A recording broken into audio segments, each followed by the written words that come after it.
যে কুরবানির গোশ আপনি জমা করলেন, আপনারা 1 কিলো জমা করছেন নাকি না 3 ভাগ করছেন? এখনো 1 কিলো জমা করলেন। যেটা জমা করে দিবেন চেষ্টা করবেন যে আর ঘুরিয়ে নিয়েন না, চেষ্টা করেন যে ঘুরিয়ে নিব না। আপনার পঞ্চায়েতে ধরেন 50টা ঘর আছে, 50টা ঘরের মধ্যে 10টা লোক কুরবানি করতে পারেনি, মনে করেলেন 40টা লোক কুরবানি করেছে। 40 কিলো গোশ আপনার জমা হলো রেজমালিতে। ওই 40 কিলো গোশ থেকে যারা কুরবানি করতে পারেনি, 5 কিলো 7 কিলো 8 কিলো 10 কিলো যেটা লোক করতে পারেনি ওরাকে দিয়ে দিন। এক জায়গা থেকে ফোন এসছে গত বছর, মৌলানা 10 কিলো 15 কিলো করে দিয়ে পরও গোশ মেলায় বেঁচে আছে, কি করব? তো ওই সময়তে কী করতে হবে, যার বেটা বাড়িতে পরিবার 8টা 10টা গরিব মানুষ একটাই ভাগা দিয়েছে, ওকে 1-2 কিলো 3 কিলো 4 কিলো ওকে দিয়ে দেন, ও হকদার হয়ে যায় তখন ওই সময়তে, বাঁচে তাহলে। ভাইরে এই জন্য কুরবানি করেন, মানা নাই। আর একটা কথা বলি, আল্লাহ রাসূল সাল্লাল্লাহু আলাইহি সাল্লাম শুরুতে বললেন কুরবানির গোশত 3 দিন থেকে বেশি খায়ও না। কয়দিন? জোরে বলেন। 3 দিন থেকে কুরবানির গোশত বেশি খায়ও না। এইবারে তার পরা বছর থেকে রসুল বলে দিলেন কুরবানির গোশত যতদিন পারবে খাও, আর যারা কুরবানি করতে পারেনি তারাকেও খাওয়াও, আর বাড়িতে তুমি জগিয়া জগিয়া জাখিরা করে রাখো। এখন তো ফ্রিজ আছে বাড়তে না, 1 বছর তাগিতে আপনি গোশত জগিয়া থান আর খান তো কোনো গুণা হবে না কো। কিন্তু হ্যাঁ, যারা কুরবানি করতে পারেনি তারাকে দিতে হবে। আপনার 15 কিলো গোশত হলো তো খাসির, এবার আপনি কি করলেন, যারা কুরবানি করতে পারেননি তারাকে আপনি দিলেন না, ওই 1 পা 100 গ্রাম দিয়ে দিলেন, আর নিজের বাড়িতে আপনি ফ্রিজে থিয়ে জখিরা করে করে করে 6 মাস পর্যন্ত খাইলেন, গুনাহ হয়ে যাবে, আপনার গুনাহ হয়ে যাবে। রসুল বলেছেন তুমি খাও, যতদিন পারবে খাও, যারা দিতে পারেনি তারাকে খাওয়াও, আর জমা করে করে থাও, তোমার যতদিন মনে হবে জমা করে থাও, তোমার কোনো গুনাহ নাই। কেন? 3 দিন যেটা খাওয়ার হাদিস আছে, তখন মানুষ গরিবী হালাতে ছিল, কুরবানি সবাই করতে পারত না। তখন যদি রসুল বলতেন জমা করে থাও, তাহলে যারা কুরবানি করেছে ওরা বাঁটত না, জমা করে থুইত। রসুল বলে দিলেন যে 3 দিন থেকে বেশি খাইতে পারবে না। তো যারাকে গোশ বেশি মনে করবে যে 3 দিন থেকে বেশি খাইতে পারবো না, আর এতখানি বাড়িতে গোশ আছে যে 3 দিনে খাইয়া শেষ করতে পারবো না খো, তো রসুল তখন এই আদেশ করলেন যে যখন 3 দিন থেকে বেশি খাইতে পারবে না, সাহাবায়ে কেরাম যারা করতে পারেনি তাদেরকে ঢেট ঢেট করে বেশি বেশি করে বেটে দিলেন।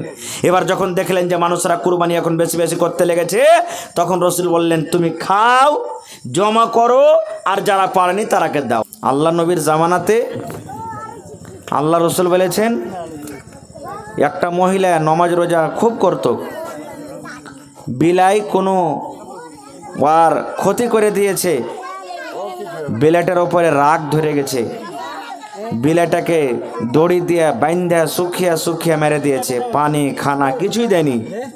আল্লাহ রসুল বলেছেন ওই মহিলাটা আল্লাহর জাহান্নামে পড়ছে, জাহান্নামে যাবেই। আর একটা মহিলা সারা জীবন জেনা ব্যভিচার করেছে, কত গুনার কাজ করেছে, একটা কুকুরকে পানি পান করিয়ে আল্লাহর জান্নাতে চলে গেছেন। পড়েন সুবহানাল্লাহ। তা আল্লাহ কোন আমলে আল্লাহ কাকে বক্সে দেবেন সেটা আল্লাহ জানছেন। এটা মনে করিয়েন না যে ওই লোকটা নামাজ পড়ে না রে, ই আল্লাহর জাহান্নামে যাবে, আমি নামাজ পড়ছি আমি আল্লাহ জান্নাতে যাব, এটা বলা ঠিক নয়। নামাজ পড়াও আল্লাহ চাহে তো জাহান্নামে যেতে পারবে, আর বিনা নামাজ পড়াতেও যদি আল্লাহ চাহে তো ওকে জান্নাত দিতে পারবেন, আল্লাহর হাতে আছে। তাহলে এটা মনে করিয়েন না তাহলে নামাজই ছেড়ে দেবো যারা পড়ছি, জি না, নামাজ ছাড়া কাবিরা গুনাহ, পাপ কাবিরা গুনাহ। আল্লাহ রসুল বলেছেন যে একটা মুসলমান আর একটা গায়ের মুসলমানের পার্থক্য হলো নামাজ।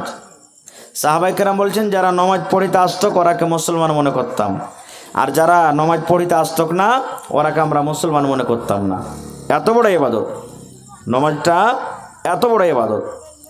সৌদি আরবের কিছু উলামায়ে কেরামের ফতোয়া যে স্বামী স্ত্রী দুজন বাড়িতে আছে, পুরুষটা নামাজ পড়ছে স্ত্রীটা নামাজ পড়ে না, কিংবা স্ত্রীটা নামাজ পড়ছে পুরুষটা নামাজ পড়ে না, তা তালাক হয়ে যাবে, অটোমেটিক তালাক হয়ে যাবে। ওই যে একজনের নামাজি একজনা বেনামাজি। সৌদি আরবের কিছু উলামায়ে কেরামের ফতোয়া যে পুরুষটা নামাজ পড়ছে মেয়ে লোকটা নামাজ পড়ে না, কিংবা মেয়ে লোকটা নামাজ পড়ছে পুরুষটা নামাজ পড়ে না, এরকম দুনিয়াতে মানুষ আছে না নাই? হানা বলেন আছে না নাই? আছে। তো বলছেন যে তালাক হয়ে যাওয়ার আগে। তাইলে বুঝতে পারছেন নামাজটা কত বড় ইবাদত ভাই, কত বড় ইবাদত ভাই আমার। তাহলে এখনও যারা নামাজ পড়েন না, মা খালা ভাই সকলকে বলছি তওবা করেন, আর আজ ফজর থেকেই শুরু করে দেন, এশার থেকে শুরু করে দেন, ইনশাআল্লাহ নামাজ পড়বো, জীবনে জেনে শুনে ছাড়বো না। খুব খারজা হোক, এদিকে ধ্যান দেন। আল্লাহ রসুল বলেছেন, রে আমার উম্মতেরা তোমরা শুনে নাও, গোটা বছরের মধ্যে 3টা 10 দিন আল্লাহর কাছে খুবই পেয়ারা, খুবই দামি, খুবই পেয়ারা। এবং 3টা 10 দিনের মধ্যে এই ঈদুল আজহার যে 10টা দিন আছে, যেদিন থেকে চাঁদ উঠেছে সেদিন থেকে নিয়ে কোরবানি করার দিন পর্যন্ত, এই 10টা দিনের দাম আল্লাহর কাছে বেশি, খুবই আল্লাহর কাছে দাম। এই 10 দিনের, যেদিন থেকে চাঁদ উঠেছে সেদিন থেকে নিয়ে যেদিন 10 তারিখে কোরবানি করব, এই 10টা দিন, একটা 10টা হয়ে গেল। 2 নম্বর আল্লাহ রসুল বলেছেন, এই যে সামনে মুহররমের চাঁদ উঠবে, এই মাসের পর মুহররমের চাঁদ উঠবে, নতুন সাল শুরু হবে আরবির দিক দিয়ে। আল্লাহ রসুল বলেছেন, চাঁদের 1 তারিখ থেকে নিয়ে চাঁদের 10 তারিখ পর্যন্ত আল্লাহর কাছে খুবই দাম। তো দামটা হলো কেন? মুহররমের লাঠি খেলার লেগে নাকি? মুহররমের লাঠি খেলা ঢোল বাজার জন্য? জি না, আল্লাহ বাঁচিয়ে রাখে, ইনশাল্লাহ সময় আসবে তখন ফের ওই বিষয়ে আলোচনা করব। তবে জেনে রাখেন, এই যে সামনে মুহররমের 10টা দিন আসবে, মুহররমের চাঁদের 1 তারিখ থেকে নিয়ে 10 তারিখ পর্যন্ত আল্লাহর কাছে বেশি দাম। 3 নম্বর 10 দিন রমজান মাস, 10 রমজান কেটে গেল, 20 রমজান কেটে গেল, 21 রমজান থেকে নিয়ে 30 রমজান পর্যন্ত, মানে রমজান মাসটাকে 3 ভাগ করে শেষের যেটা 10টা দিন বাঁচবে, এই 10টা দিনের আল্লাহর কাছে বেশি দাম। কেন? কেন বেশি দাম? আল্লাহ তাবারাক ওয়া তাআলা কোরআনে বলেন, আল্লাহ রসুল বলেছেন, ওই 10টা দিনের মধ্যে রমজান মাসের শেষের যে 10টা দিন আছে, ওই 10টা দিনের মধ্যে বিজোড় যেগুলা রাত আছে, ওই রাত গালার মধ্যে একটা রাত কিন্তু শাবে কাদারের রাত আছে, আছে না নাই? শাবে কাদারের রাত আছে, শাবে কাদারের রাত আছে। ওই রাতটাতে কি হয়? আল্লাহ তাআলা বলেন, রে দুনিয়ার মানুষ, আমি আল্লাহ রাব্বুল আলামিন ওই শাবে কাদারে কদরের রাতে আমি আল্লাহ পাক পবিত্র এই 30 পারা কোরআনকে আমি আল্লাহ নাজিল করেছি। এবং শাবে কাদার যারা পায়ে যাবে রে, শাবে কাদার এত ফজিলত, মানুষ 83 বছর 4 মাসের ইবাদত বান্দেগি করে জানে কি পাবে? আমি আল্লাহ রাব্বুল আলামিন শাবে কাদারের একটা রাতে আমি আল্লাহ তখনই নেকি দান করব। সুবহানাল্লাহ। 83 বছর 4 মাস ইবাদত করে জানে কি হয়? শাবে কাদারে একটা রাতে আল্লাহ তাবারাক ওয়া তাআলা তখনই নেকি দান করেছেন। তাহলে এই জন্য আরও কিছু ফজিলত আছে, এই জন্য আল্লাহ তাবারাক ওয়া তাআলা রমজান মাসের শেষ 10 দিনকে ফজিলত দিয়ে দিয়েছেন। আর এই যে দেখেন মুহররমুল হারাম, মুহররম মাসের 10 দিনে ফজিলত আছে। কি ফজিলত? আল্লাহ রাসূল বলেছেন, মুহররমের চাঁদের যেদিন 9 তারিখ হবে একটা রোজা আছে, মুহররমের চাঁদের যেদিন 10 তারিখ হবে সেদিন একটা রোজা আছে। মুহররমের যারা 2টা রোজা করবে, চাঁদের 9 তারিখে একটা আর চাঁদের 10 তারিখে একটা, আল্লাহ নবী বলেছেন, যদি কোনো মা, যদি কোনো খালা, যদি কোনো দাদি, কোনো ভাই, কোনো মামা যদি কোনো কাকা ভাইরা ছোট হোক বড় হোক মহরম মাসে 2টা রোজা করতে পারে, চাঁদের 9 তারিখ একটা আর চাঁদের 10 তারিখ একটা, ঢোল বাজাতে হবে না রা ভাই, মহরম খেলতে হবে না, লাঠি বানাইতে হবে না, ঝুনঝুনা বাজাইতে হবে না, তালোয়ার খেলতে হবে না, তাজিয়া উঠাইতে হবে না। রোজা আছে সেদিন ওই যে মুসলমানেরা চাঁদের 9 তারিখে একটা রোজা আর মহরমের 10 তারিখে যে একটা রোজা করবে, 2টা যারা রোজা করবে আল্লাহ নবী বলেছেন তার জীবনের 1 বছরকার যত ছোট ছোট গুনাহ আছে 2টা রোজা করার কারণে আল্লাহ রাব্বুল আলামিন তার জীবনের গুনাহকে মাফ করে দিবেন। নারে তাকবীর, সুবহানাল্লাহ। তাইলে মহরমের রোজা রাখবেন না? পড়েন ইনশাআল্লাহ। 1 বছরকার গুনাহ আল্লাহ মাফ করবে। এই জন্য ওই 10 দিনের ফজিলত। আর এই মাসের 10 দিনের কেন ফজিলত হইল? সুবহানাল্লাহ। মহরমের 10 দিন আল্লাহর কাছে বেশি ভালো, রমজান মাসের শেষের 10 দিন আল্লাহর কাছে বেশি ফজিলতওয়ালা ভালো, কিন্তু ওইগুলা থেকেও এই ঈদুল আজহার এই জিলহিজ্জা মাসের শুরুকার 10 দিন আল্লাহর কাছে বেশি আরো ভালো। ওই 10 দিন থেকেও এই 10 দিনের আল্লাহর কাছে বেশি পিয়ারা। আল্লাহ রাসূল বলেছেন 360 দিনে 1 বছর হয়, 360 দিনে 1 বছর হয়। নবী বলেছেন 360 দিনের মধ্যে 10টা দিন এমন আছে, এই জিলহজ্জা মাসের 10টা দিন, যেদিন থেকে চাঁদ উঠেছে সেদিন থেকে নিয়ে এই যে 10টা দিন নবী বলেছেন এই 10টা দিন আপনার মহরমের মাস তার মোকাবিলা করতে পারবে না। গোটা যে ঘুরিয়ে দিলে যে আল্লাহ রাসূল বলেছেন মহরমের 10টা দিন এই জিলহজ্জা মাসের মোকাবিলা করতে পারবে না। রমজান মাসের ওই যে শেষের 10টা দিন আছে, ওই শেষের 10টা দিন এই জিলহজ্জা মাসের মোকাবিলা করতে পারবে না। এত দাম এই 10টা দিনের। একজন সাহাবী বলছেন, হুজুর যদি কোনো মানুষ আল্লাহর রাহে লড়াই করতে যায়, জিহাদ করতে যায়, তাহলে কি ওর থেকে এটা 10টা দিন দামি? রাসূল বলেছেন, হ্যাঁ রে সাহাবী, হ্যাঁ। আমার উম্মতরা তোমরা শুনে নাও, যারা জিহাদ করতে যাবে ওই জিহাদ করনেওয়ালা থেকে এই 10টা দিন আল্লাহ রাব্বুল আলামিনের কাছে বেশি পিয়ারা।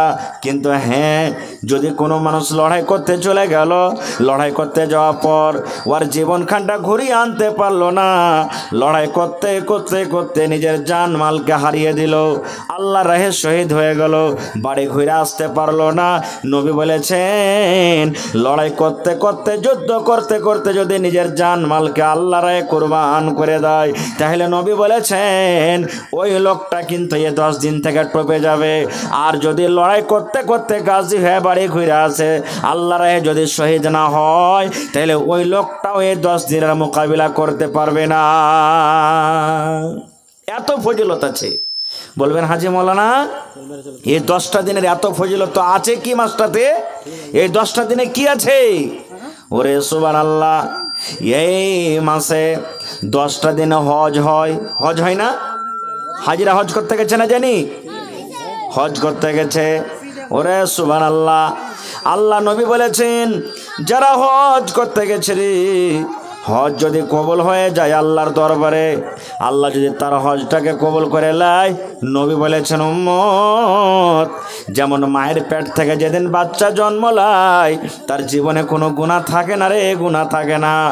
আল্লাহ রাসূল বলেছেন যদি কোনো হাজির হজ কবুল হয়ে যায়, তাহলে ওই হাজিরটা যেদিন মায়ের পেট থেকে বাচ্চা জন্ম নেয় কোনো গুনাহ থাকে না, ওই হাজির মাসুম বাচ্চার মতন মক্কা থেকে বাড়িতে ঘুরে আসে।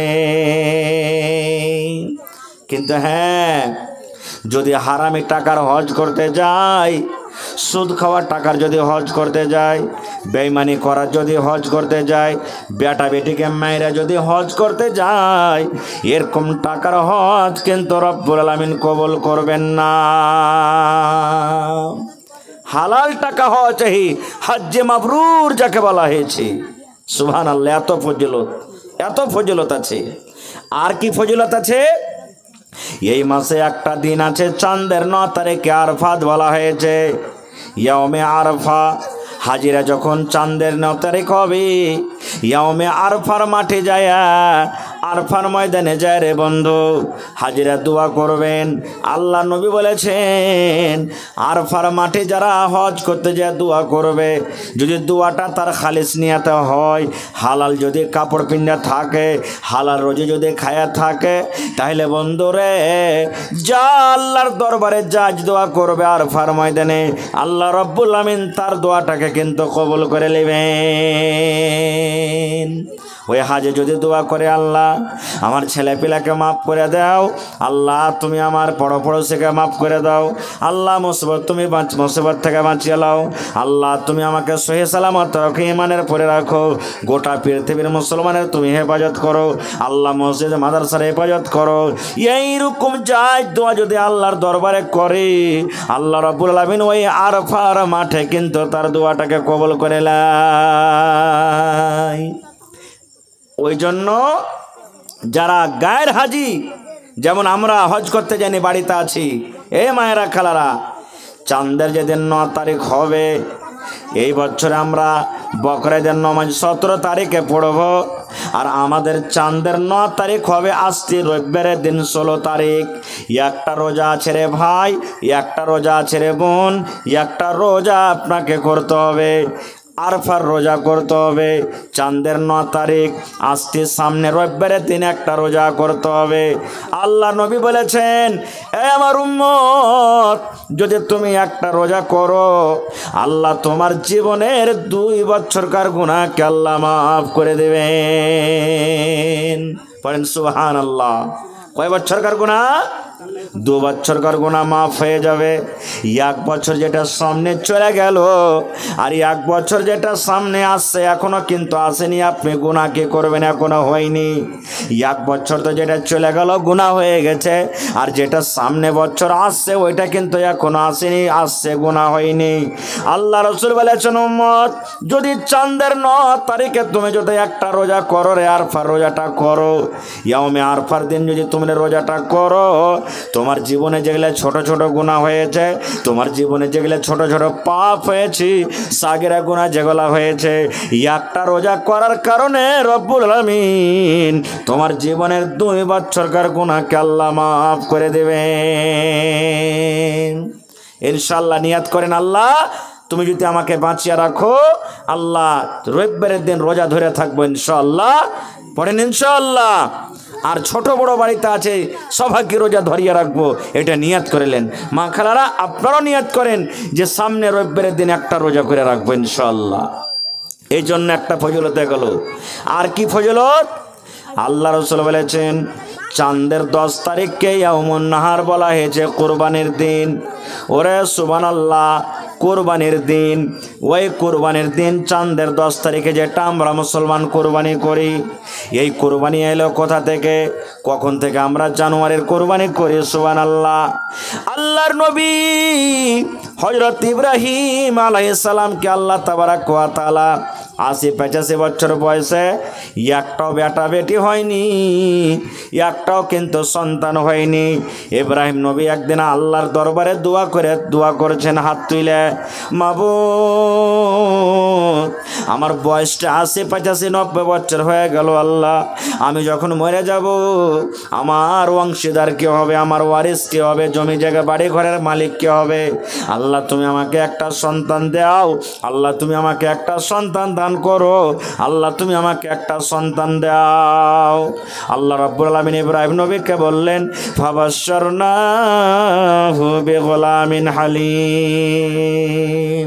আল্লাহ ফেরেশতাকে বলছেন, যাও আমার নবী ইব্রাহিমকে একটা খুব সুন্দর চতুর চালাক খুশখবরি দিয়ে দাও। বাচ্চা হয়ে গেল। লম্বা ঘটনা আছে ভাই, ঘটনার দিকে আমি যাব না। আল্লাহ বাঁচিয়ে রাখেন ইনশাআল্লাহ। যেদিন আমি ইব্রাহিম নবীর কাহিনী ঘটনা বয়ান করব, সেদিন আপনাদের সামনে ইনশাআল্লাহ রাখবো কথাটা। কুরবানিটা এলো কোথা থেকে? যত নবী দুনিয়াতে এসেছেন সব নবী কুরবানি করেছেন। যত নবী দুনিয়াতে এসেছেন সব নবী কুরবানি করেছেন, কিন্তু যেই কুরবানিটা আমরা করছি এই কুরবানিটা এলো কোথা থেকে? একটু শোনেন। আল্লাহ তাবারাক ওয়া তাআলা যখন ইব্রাহিম নবীকে একটা সন্তান দান করলেন, তার নাম রাখলেন ইসমাইল। ইসমাইলের বয়স সুবহানাল্লাহ, এখন ইসমাইল নবী ছোট, মার দুধ পান করছে, ছোট বাচ্চা, হাঁটতে উঠতে পারে না।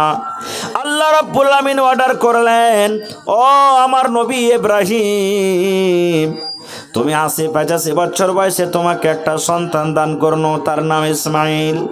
হে ইব্রাহিম, আমি আল্লাহ রাব্বুল আলামিন অর্ডার করি, ইব্রাহিম রে, তুমি তোমার এই কলেজার টুকরা সন্তান আর তোমার স্ত্রী হাজরাকে বাড়িতে তুমি রাখিও না।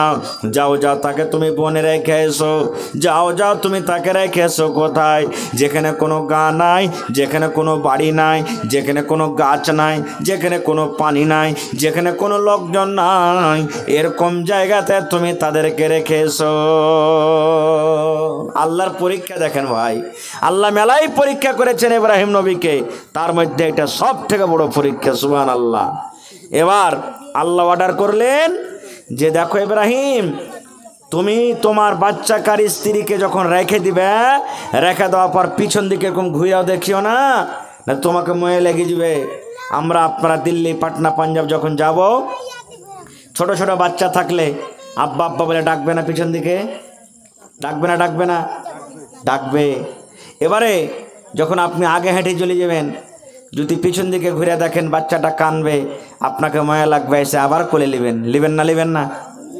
কিন্তু আল্লাহ রাব্বুল আলামিন বললেন, ইব্রাহিম, তোমার স্ত্রী হাজরাকে আর তোমার বেটা ইসমাইলকে তুমি রেখে যখন দিবে, রেখে দেওয়ার পর খবরদার খবরদার তুমি পিছন দিকে কিন্তু ঘুরে দেখতে পাবে না।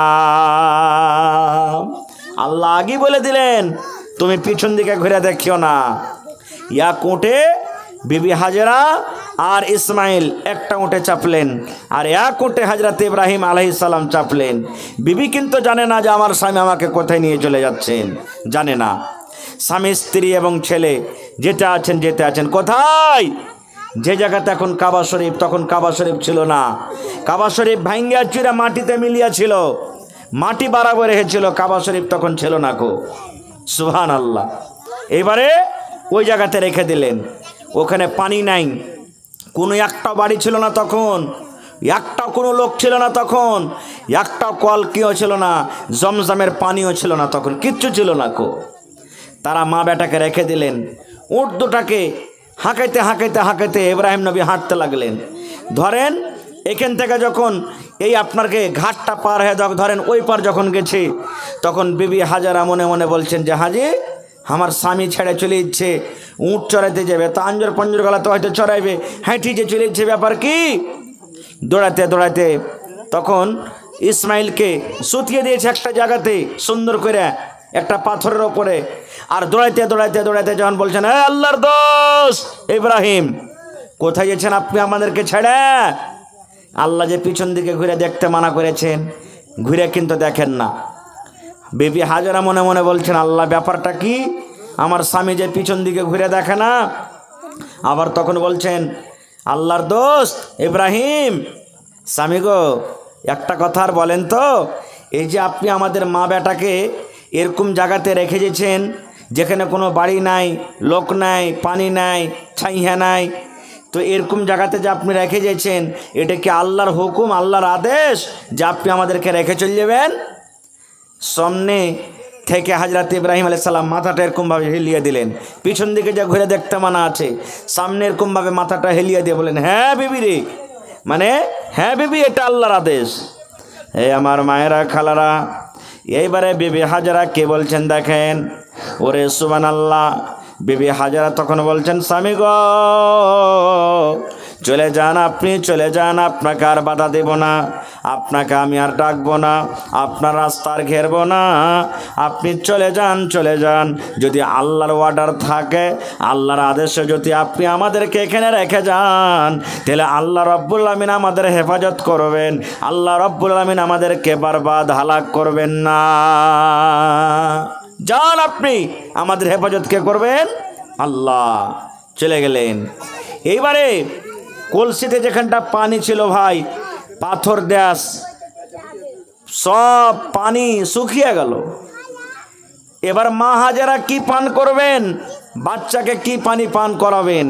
বাচ্চা কাঁদছে, পিপাসা লেগে গেছে, বিবি হাজারার কলিজা শুকিয়ে গেছে, আশেপাশে কোনো গাঁ গ্রাম নাই, বাড়ি নাই, কেমন করে জান বাঁচবে? কে পানি দিবে তাকে? কলও নাই, ইন্দারা নয়, কিচ্ছু নাই, কে পানি দিবে? এবার ওই কাবা শরীফের পাঞ্জরে দুটা পাহাড় আছে, যেটা আল্লাহর কোরআনে বলছেন ইন্নাস সাফা ওয়াল মারওয়াতা মিন শাআইরিল্লাহ। সাফা এবং মারওয়া দুটা পাহাড় পাশে পাশে। আল্লাহ যদি কোনোদিন হজ করার তৌফিক দেন, ইনশাল্লাহ দেখতে পাবেন। আর ওই হজ যারা করতে যাবেন, সাফা মারওয়ার তারাকে চক্কর লাগাতে হবে 7 বার। কেন কেন চক্করটা লাগায় জানেন? এবার আশেপাশে কোনো লোক নাই, বিবি হাজারা দৌড়াতে দৌড়াতে দৌড়াতে সাফা পাহাড়ের ওপরে চড়ে নিয়েছেন। সাফা পাহাড়ের উপরে চড়া পর দেখছেন যে পানি কোথায় আছে, পানি কোথায় আছে, কোথায় আমি পানি পাবো। এবার ওখানে কোনো পানির খোঁজ খবর হলো না, পানি দেখা গেল না। আবার সাফা পাহাড় থেকে দৌড়াতে দৌড়াতে দৌড়াতে দৌড়াতে মারওয়া পাহাড় চলে গেলেন। মারওয়া পাহাড়ের ওপরে চেপে এবার দেখছেন কোথায় পানি আছে, পানি আছে। এই করতে করতে সাফা থেকে মারওয়া, মারওয়া থেকে সাফা, সাফা থেকে মারওয়া, মারওয়া পাহাড় থেকে সাফা পাহাড়। সেই দিন বিবি হাজারা পানির তলাশে 7 চক্কর কিন্তু দৌড়ালছিলেন। কয়বার দৌড়ালছিলেন ভাই? 7 বার দৌড়ালছিলেন। আল্লাহ তাবারাক ওয়া তাআলা এত তার আমলটাকে ভালোবাসলেন, বিবি হাজারার আমলটাকে এত ভালোবাসলেন, আল্লাহ রাব্বুল আলামিন কিয়ামত পর্যন্ত আল্লাহ তাবারাক ওয়া তাআলা হজের মধ্যে এটা আমল দিয়ে দিলেন। আল্লাহ দুনিয়ার হাজিরাকে বলে দিলেন, হাজিরে যেদিন আমার বান্দে ইসমাইলের মা পানির তলাশে সাফা মারওয়া 7 বার দৌড়াদৌড়ি করেছে, ওই মতো তোমরা যখন হজ করতে যাবে, হজ করার টাইমে তোমরা 7 বার করে দৌড়াইতে হবে। হাজিরা হজ করতে গেছেন, উমরা করতে গেছেন, তারাকে কিন্তু 7 বার করে চক্কর লাগছে, দৌড়াইতে লাগছে।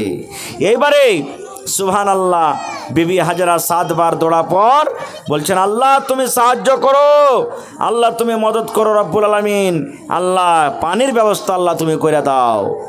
এইবারে সুবহানাল্লাহ, আল্লাহ তাবারাক ওয়া তাআলা গায়বী আওয়াজে জিবরিল ফেরেশতা তাকে পাঠিয়ে দিলেন তার কাছে।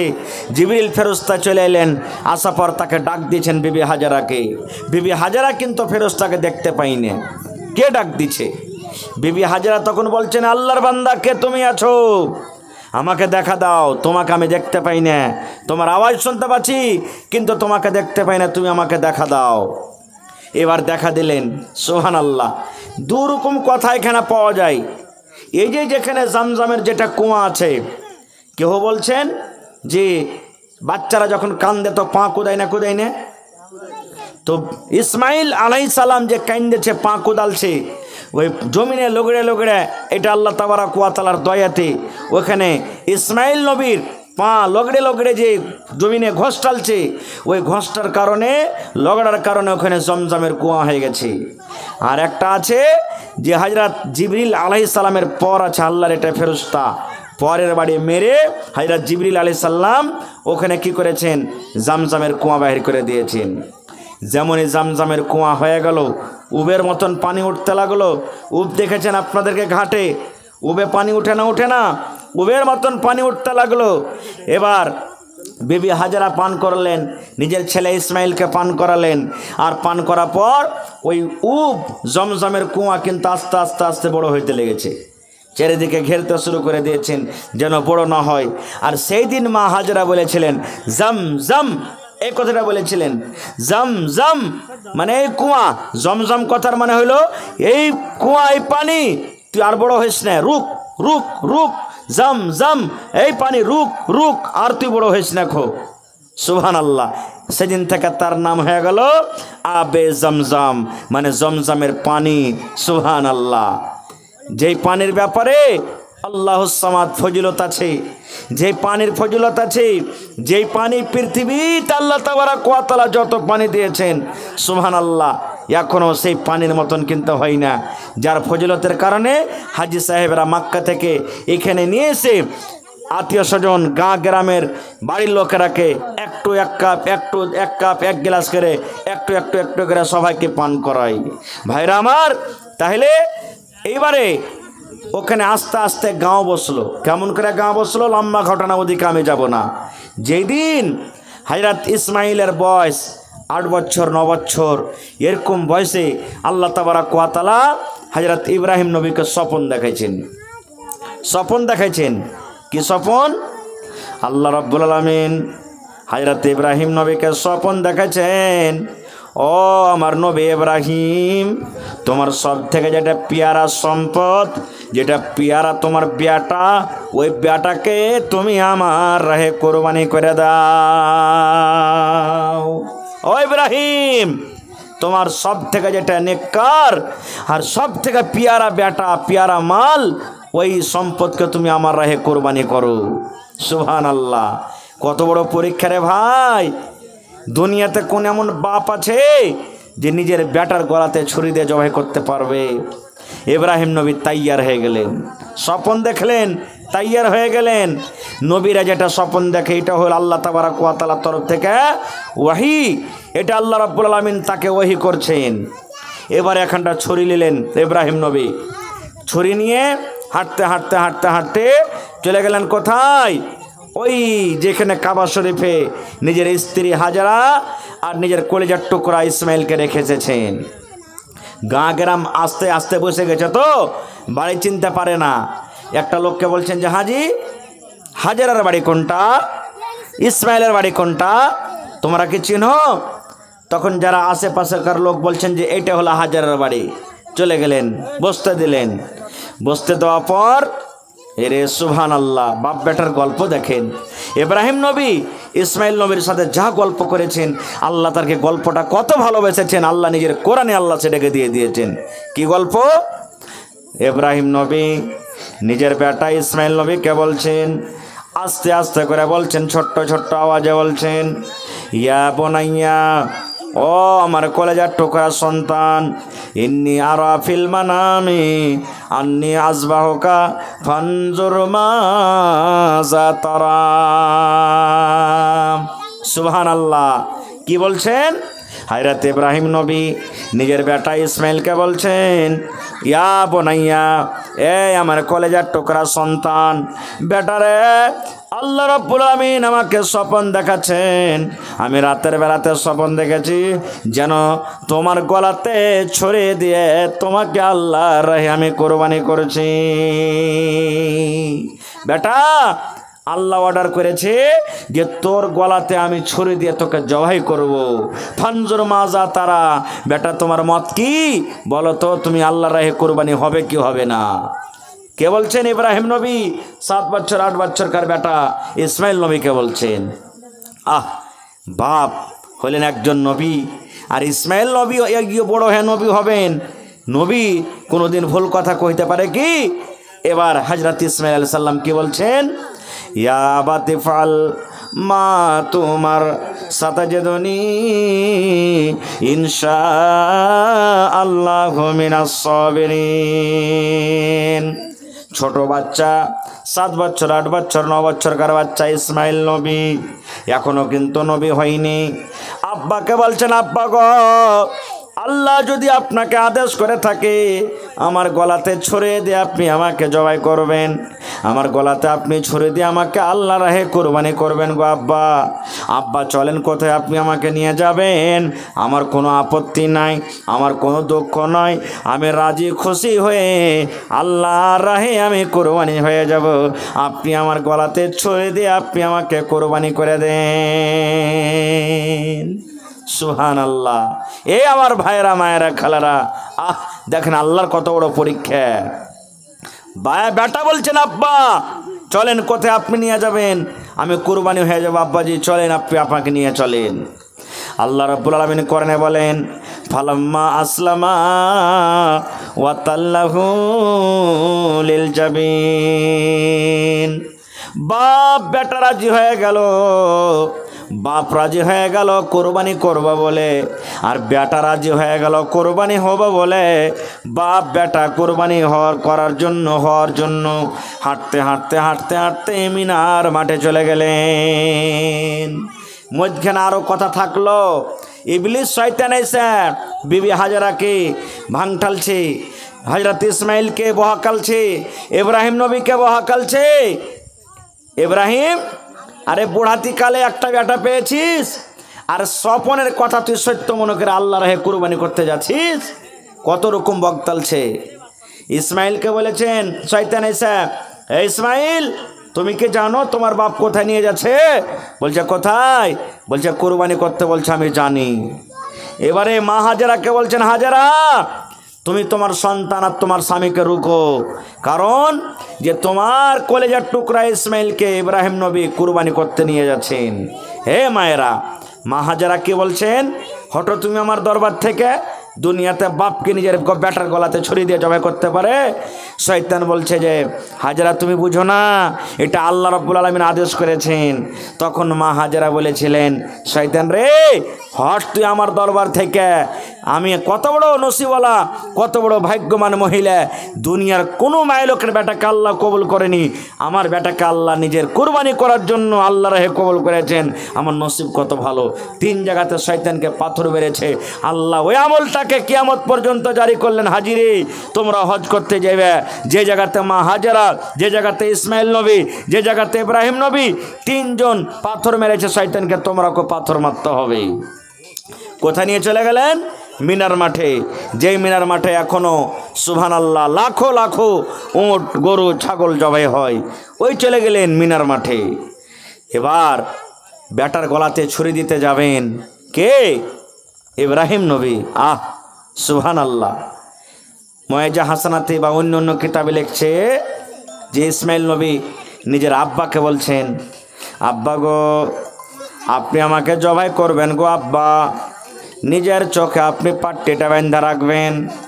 আব্বা গো নিজের চোখে আপনি পাট্টি বেঁধে রাখবেন, যেন আপনি আমাকে জবাই করার সময়তে আমার চোখে চোখে নজর যদি পড়ে যায়, আপনাকে ময়া দয়া যেন না লাগে। চোখ খোলা থাকলে ছুরি দিবেন, আমার চোখ আপনার চোখের ওপরে যদি পড়ে যায় ময়াতে কুরবানি করতে পারবেন না। আর যদি কুরবানি না করেন আল্লাহ আপনার পরে নারাজ হয়ে যাবে। এই জন্য আপনি চোখে পাট্টি বেঁধেলেন গো আব্বা, চোখে আপনি পাট্টি বেঁধেলেন। খাইর যা হোক, কুরবানি করতে যাবেন। যত দুনিয়াতে পোক পাখালি, সমস্ত পোক পাখালি আল্লাহ রে আল্লাহ মনে হয় চলাফেরা বন্ধ করে দিয়েছে। মনে মনে সবাই বলছে, আল্লাহ আজ তোমার কি লীলা খেলা, তোমার আল্লাহ কি ইমতিহান। আল্লাহ জীবনে এরকম হয়নি যে বাপ নিজের গলাতে ছুরি দিয়ে জবাই করবে।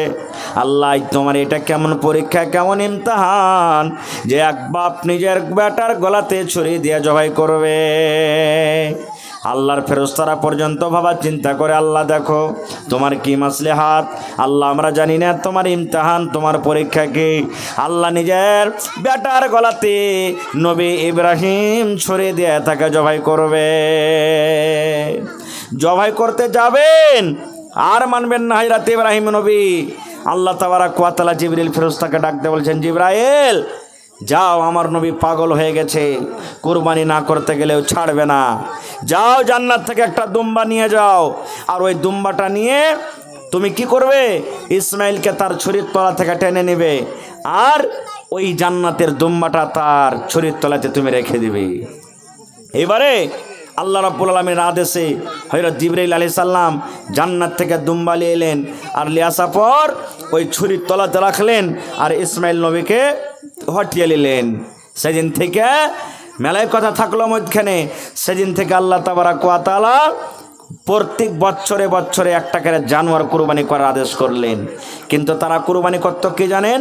এই যে কুরবানি হলো, জানোয়ারটাকে জবাই করে রেখে দিলেন। গোশত খাওয়া হারাম ছিল কুরবানির গোশত খাইতো না, জানোয়ার জবাই করে ফেলে দিলে এবার আসমান থেকে আল্লাহর আদেশে আগুন আসতো, আর ওই আগুন জানোয়ার জবাই করে যে পড়ে আছে ঘুরতো পাঞ্জরে পাঞ্জরে। যারা হালাল টাকার কুরবানি ওকে কবুল করত, জ্বালিয়ে পুড়িয়ে দিত, আগুন খেয়ে নিত। আর যারা হারাম টাকার কুরবানি জমিনের উপরে পড়ে থাকতো। কিন্তু যখন আমাদের শেষ নবী হলেন, কুরবানি আল্লাহ তাবারাক ওয়া তাআলা যখন করার আদেশ করলেন, আল্লাহ রাব্বুল আলামিন নবীকে বললেন, হো নবীজি আপনার জন্য আমি কুরবানির গোশতকে আল্লাহ হালাল করে দিলাম। আপনি নিজে গোশত খান, আর যারা কোরবানি করতে পারেনি তারাকে খেলান। আপনার উম্মতকে বলে দেন যে আপনার উম্মতরা জানোয়ার জবাই করবে, কোরবানি করবে, আর যারা কোরবানি করতে পারেনি তারাকেও যেন কোরবানির মাংস দেয়, যেন কৃপণতা না করে, এখানে কাঞ্জসি না করে। যারা কোরবানি করতে পারেনি তারাকেও তুমি কোরবানির গোশত দাও। মেলায় কথা আছে মধ্যখানে ভাইরে। আল্লাহ রাসূল সাল্লাল্লাহু আলাইহি সাল্লাম শুরুতে বললেন কুরবানির গোশত 3 দিন থেকে বেশি খায়ও না। কয়দিন? জোরে বলেন। 3 দিন থেকে কুরবানির গোশত বেশি খায়ও না। এইবারে তার পরা বছর থেকে রাসূল বলে দিলেন কুরবানির গোশত যতদিন পারবে খাও, আর যারা কোরবানি করতে পারেনি তারাকেও খাওয়াও, আর বাড়িতে তুমি জগিয়া জগিয়া জাখিরা করে রাখো। এখন তো ফ্রিজ আছে বাড়তে না, 1 বছর তাক যদি আপনি গোশত জগিয়া থান আর খান তো কোনো গুনাহ হবে না। কিন্তু হ্যাঁ, যারা কোরবানি করতে পারেনি তারাকে দিতে হবে। আপনার 15 কিলো গোশত হলো তো খাসির, এবার আপনি কি করলেন? যারা কোরবানি করতে পারেননি তারাকে আপনি দিলেন না, ওই 100 গ্রাম দিয়ে দিলেন, আর নিজের বাড়িতে আপনি ফ্রিজে থিয়ে জখিরা করে করে করে 6 মাস পর্যন্ত খাইলেন। গুনাহ হয়ে যাবে, আপনার গুনাহ হয়ে যাবে। রাসূল বলেছেন তুমি খাও, যতদিন পারবে খাও, যারা দিতে পারেনি তারাকে খাওয়াও, আর জমা করে করেও থাও, তোমার যতদিন মনে হবে জমা করে থাও, তোমার কোনো গুনাহ নাই। কেন? 3 দিন যেটা খাওয়ার হাদিস আছে, তখন মানুষ গরিবী হালাতে ছিল, কুরবানি সবাই করতে পারত না। তখন যদি রাসূল বলতেন জমা করে থাও, তাহলে যারা কুরবানি করেছে ওরা বাঁটত না, জমা করে থুইত। রাসূল বলে দিলেন যে 3 দিন থেকে বেশি খাইতে পারবে না। তো যারাকে গোশত বেশি মনে করবে যে 3 দিন থেকে বেশি খাইতে পারবো না, আর এতখানি বাড়িতে গোশত আছে যে 3 দিনে খাইয়া শেষ করতে পারবো না খো, তো রাসূল তখন এই আদেশ করলেন যে যখন 3 দিন থেকে বেশি খাইতে পারবে না, সাহাবায়ে কেরাম যারা করতে পারেনি তাদেরকে ঢেট ঢেট করে বেশি বেশি করে বেটে দিলেন। এবার যখন দেখলেন যে মানুষরা কুরবানি এখন বেশি বেশি করতে লেগেছে, তখন রাসূল বললেন তুমি খাও, জমা করো, আর যারা পারেনি তারাকে দাও। এখন আমার মনে হয় চাঁদঘাট গ্রামে 200 ঘন্টা ঘর হয়ে যাবে, আশা করছি 200 খান বাড়ি হবে না, হয়ে যাবে। তো মনে হয় 10টা লোক খুঁজে পাবেন না যে কুরবানি দেয়নি। আর আজ থেকে 10 বছর আগে 10টা লোকই দিত, 90টাই ঘর বাদ যেত। এখন 10টা লোক, এখন যদি 1 কিলো করে যদি আপনি জমা করে দেন, 200 ঘরের মধ্যে যদি 190 ঘর কুরবানি দিয়েছে, ভাগা কিছু যদি 1 কিলো করে দিয়ে দেন, তো কতটি গোশত জমা হলো? 190 কিলো হলো। এবার 10টা লোক যে কুরবানি করতে পারেনি দিয়ে দেন না, ওকে 15-20 কিলো করে দিয়ে দেন, ওকে ও উদ্ধার হয়ে গেল, ও উদ্ধার হয়ে গেল। কিন্তু এখানে তো ওরকম হয় না, ওই ভাগ করার টাইমে 1 কিলো 2 কিলো দিচ্ছে। আর একটা কথা জেনে রাখেন ভাই, যে কুরবানির গোশত আপনি জমা করলেন, আপনারা 1 কিলো জমা করছেন নাকি না 3 ভাগ করছেন? এখনো 1 কিলো জমা করলেন, যেটা জমা করে দিবেন চেষ্টা করবেন যে আর ঘুরিয়ে নিয়েন না, চেষ্টা করেন যে ঘুরিয়ে নিব না। আপনার পঞ্চায়েতে ধরেন 50টা ঘর আছে, 50টা ঘরের মধ্যে 10টা লোক কুরবানি করতে পারেনি মনে করেলেন, 40টা লোক কুরবানি করেছে, 40 কিলো গোশত আপনার জমা হলো রেজমালিতে। ওই 40 কিলো গোশতকে যারা কুরবানি করতে পারেনি, 5 কিলো 7 কিলো 8 কিলো 10 কিলো যেটা লোক করতে পারেনি ওরাকে দিয়ে দিন। এক জায়গা থেকে ফোন এসছে গত বছর, মৌলানা 10 কিলো 15 কিলো করে দিয়ে পরও গোশত মেলা বেঁচে আছে, কি করব? তো ওই সময়তে কি করতে হবে, যার বেটা বাড়িতে পরিবার 8টা 10টা গরিব মানুষ একটাই ভাগা দিয়েছে, ওকে 1-2 কিলো 3 কিলো 4 কিলো ওকে দিয়ে দেন, ও হকদার হয়ে যায় তখন ওই সময়তে, বাঁচে তাহলে। ভাইরে, এই জন্য কুরবানি করেন মানা নাই। আর একটা কথা বলি, একটা পরিবারের নামে একটা জানোয়ার কুরবানি করেন যথেষ্ট। খাসি বাড়িতে আছে, গরু বাড়িতে আছে, আপনি জবাই করবেন জানোয়ারটা। একটা পরিবারে আপনার বাড়িতে বেটা আছে, আপনার বাড়িতে বেটি আছে, বউ আছে, পোতা আছে, লাতি আছে, লাতা আছে, যা বাড়িতে ফিতা আছে সবারই নামে আপনি একটা কুরবানি করে দেন জানোয়ার, যথেষ্ট হয়ে গেল। কিন্তু আমরা ভুল করছি এই জায়গাতে যে একটা খাসি দান করব মানে কুরবানি করব তো একটা লোকের নামে করব, জি না, এটা ভুল। একটা গোটা জানোয়ার গোটা পরিবারের জন্য নিয়ত করলেন, সবাই নাকি বরাবর পাবে। এই জন্য একটা জানোয়ার যথেষ্ট, আর একটা ভাগা যখন দিতে যাবেন তো একটা লোকের নামে হবে। একটা জানুয়ারি 7টা ভাগা হয় না? তো 7টা ভাগ যখন দিবেন তো 7টা মানুষের নামে হলো, পরিবার নামে হবে না। আর একটা জানোয়ার গোটা পরিবার নামে হয়ে গেল আপনার। একটা গরু একলাই কিনে দিয়ে দেন, গোটা পরিবারের নামে হয়ে গেল। আর একটা কথা আরো বলে দিই, মরার নামে আমরা কুরবানি করছি না? মরার নামে কুরবানি করি না? যদি পারেন ভাই, আজ জালসা হয়েছে না মসজিদের, যে মা বাপ দাদু দাদি স্ত্রী স্বামী যেই কেউ মারা গেছে ওরকে ভাগের টাকা কটা যদি দান করে দেন তো বেশি ভালো। কিন্তু ওলামায়ে কেরামেতে ইখতিলাফি মাসলা আসলে, কিন্তু মেলায় ওলামায়ে কেরাম বলছেন যে না, মরার নামে কুরবানি করতে পারো। দলিল দিচ্ছে মেলায় কিছু, আর বলছেন যে কেন, যেমন মরা মানুষের নামে দান করা চলবে কি চলবে না? তার নামে টাকা দেন, গরু দেন, ছাগল দেন, বকরি দেন, জমি দেন, মরার নামে দান করা চলবে কি চলবে না? তো বলছেন কুরবানি করাটা হলো একটা সাদকা দান। বাপ মা দাদু দাদি কেউ মারা গেছে, কুরবানি করাটা হলো একটা সাদকা, একটা দান। এই জন্য মরা মানুষের নামে যদি কেউ দান করতে চায়, মানে কুরবানি করতে চায় তো করতে পারে, কিন্তু একটা শর্ত আছে। কি শর্ত? মরা মানুষের নামে যদি আপনি কুরবানি করেন, ওইটা হলো সাদকা। যে জিনিসটা আপনি দান করবেন ওই জিনিসটা ঘুরিয়ে নিতে পারবেন আপনি খাইতে পাবেন, সাদকার মাল খাইতে পাবেন, আপনি খাইতে পাবেন না। এরকমই আপনি যে দান করে দিলেন, মানে কুরবানি করলেন মরা মানুষের নামে, এটা সাদকা হলো, দান করা হলো। ওই দান করা জিনিস আপনার জন্য খাওয়া হারাম, খাওয়া কিন্তু চলবে না, একটা পিস খাওয়া চলবে না। যেই জানোয়ারটা মৃত মানুষের নামে আপনি জবাই করলেন, ওর যতখানি গোশত হবে গোটা পরিবারের নামে, আপনি যতটি পরিবার আছে পরিবারের মধ্যে কেউ খাবে না, সব গোশতকে আপনাকে বেটে দিতে হবে, সবখানি গোশতকে আপনাকে বাঁটতে হবে, কারণ আপনার জন্য ওইটা হারাম হয়ে গেল।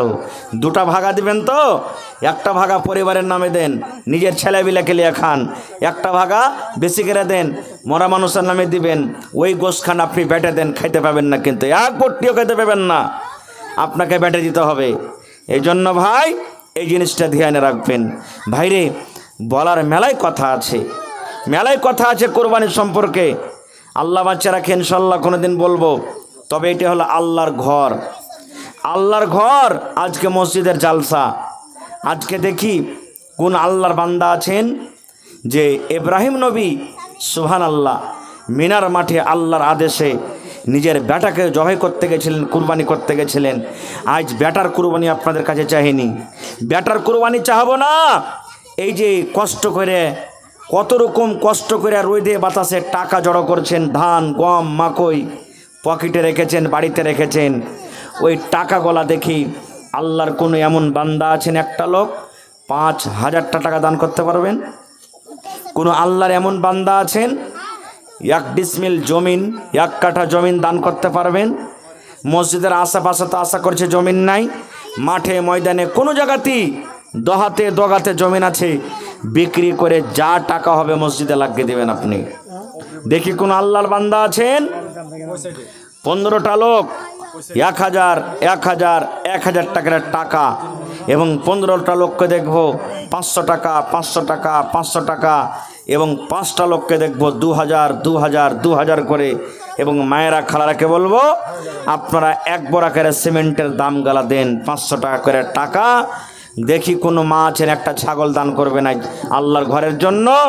দেখি কোনো মা আছেন গলার হার, বালি, পায়াল, নাকের, কানের, মা বাপ কত আরমান করে কাঁসার বদনা গিলাস দিয়েছে, একটা বাড়িতে কেউ ব্যবহার করে না।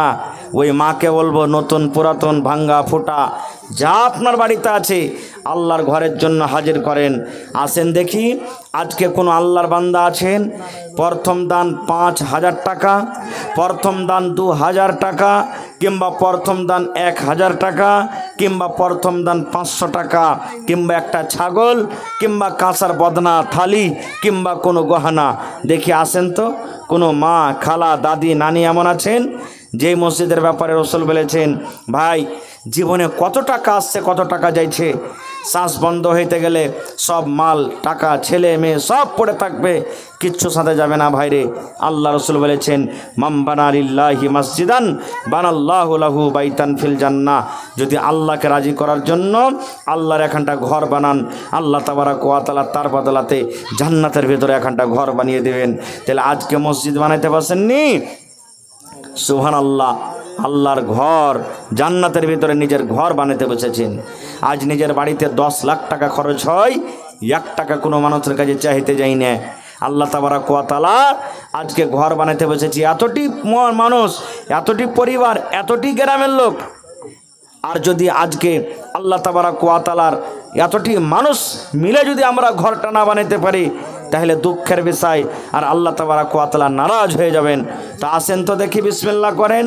কোন আল্লাহর বান্দা আছেন? এই যুবক ভাইরাকে বলবো, ভাইরে মজদুর যারা আছেন, এ ভাই যারা মজদুর বাড়িতে আছেন, মজদুরি করে খাইছেন, একদিনকার মজুরি আপনি দিয়ে যান কম করে। কারণ এই মসজিদের জালসা বারবার হবে না, আর বারবার হয় না।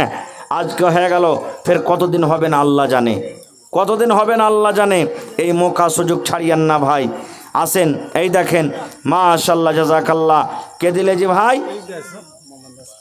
মোহাম্মদ আশফাক আলম। এই দেখেন, আল্লাহুস সামাদ টাকার একটা কাঁসার বদনা এনেছে। একটু জোরে বলেন নারে তাকবীর, সুবহানাল্লাহ। আজ কাঁসার বদনা আশা করছি থাকবে না বাড়তে একটাও, ইনশাআল্লাহ। আজ 10-20টা কাঁসার বদনা আসবে, থালি আসবে, গিলাস আসবে, বাটি আসবে, জগ আসবে, হ্যাঁ, সব রকম দান আসবে ইনশাআল্লাহ। এই দেখেন, প্রথম দান আমাদের মা খালাদের তরফ থেকে এসেছে, আল্লাহুস সামাদ আশফাকের বাড়ি থেকে। সুবহানাল্লাহ, মাশাআল্লাহ, জাযাকাল্লাহু খাইরান জাযা ওয়া আহসানাল জাযা।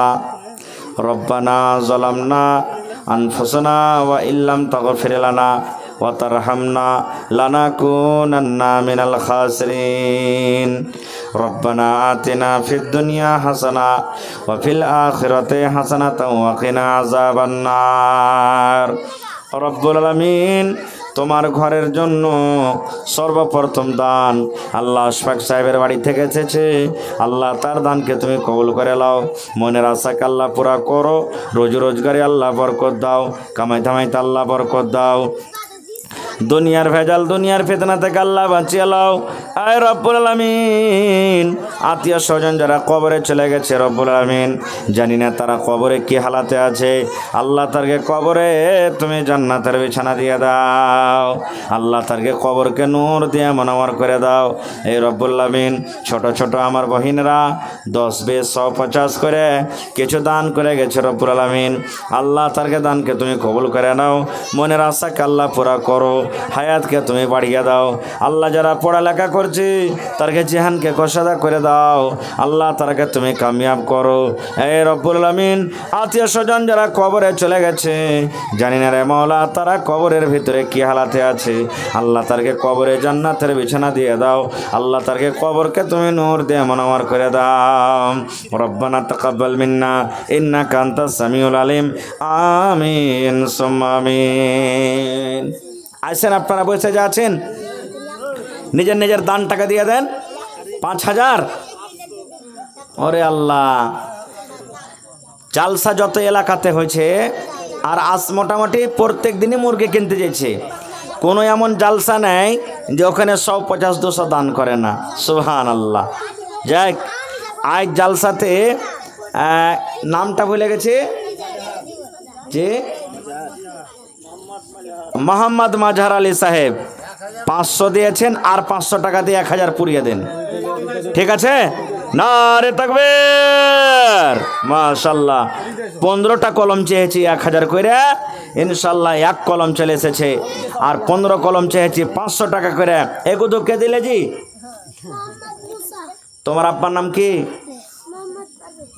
মোহাম্মদ পারভেজ। এখানে নাই পারভেজ ভাই, এখানে আইসো না জি, একটু সালাম কালাম করে যাও। মুখখানটা কেমন হয়েছে দেখেলি একটু, হ্যাঁ শুকিয়ে গেছে কে হাইরো হয়েছে, জীবনে কোনোদিন দেখেনি। আইসো পারভেজ আলম ভাই, আইসো একটু দেখো, দেখি কোন দিকে আছো, একটু আইসো তাড়াতাড়ি করে। আর এই 500 টাকা যে কে দিয়ে গেল, আর কোন ভাই? আর একটা কেউ কপি কলম নিয়েছেন না এখানে? লিখবেন না? হ্যাঁ, হায় আল্লাহ। তো মাঝার আলী সাহেব 1000 টাকা দান করলেন। পারভেজ ভাই 500 টাকা, আর একজনকে দিয়েছে 500 টাকা। পারভেজ ভাই একটু আইসো। কে দিলে? রহিম। তোমার আব্বা দিলে? চাচা এখানে নেই নাকি? কই আব্দুর রহিম সাহেব আইসেন, সালাম করেলি। পা পা সোনার পা আইসেন, আইসেন সালাম করেলি। আইসেন, পারবেন দিবেন, না পারবেন নাই দিবেন। আইসেন সালাম মুসাফা করেলি। আসেন। আচ্ছা, আপনার এখানে ডাক্তার, মাস্টার, ঠিকাদার এগুলো নেই নাকি? আছে না?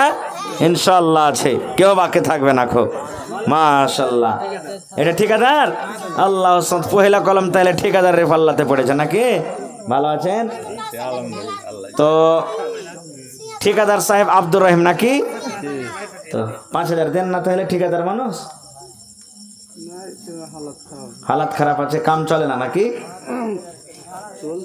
চলছে তো দেন 5000 টাকা আল্লাহর হস্তে। ইনশাল্লাহ আল্লাহ ভালো থাকবে, রোজিতে আল্লাহ বরকত দিবে।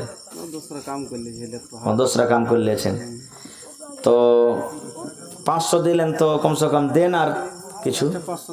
500 লাই 2000 টাকা নেব আপনার কাছে। শোনেন না, কথাটা রাখেন, আল্লাহ ভালো থাকবে। শোনেন, 1500 টাকা আপনার দিয়ে দিন না, 500 লাই 2000 টাকা দেন।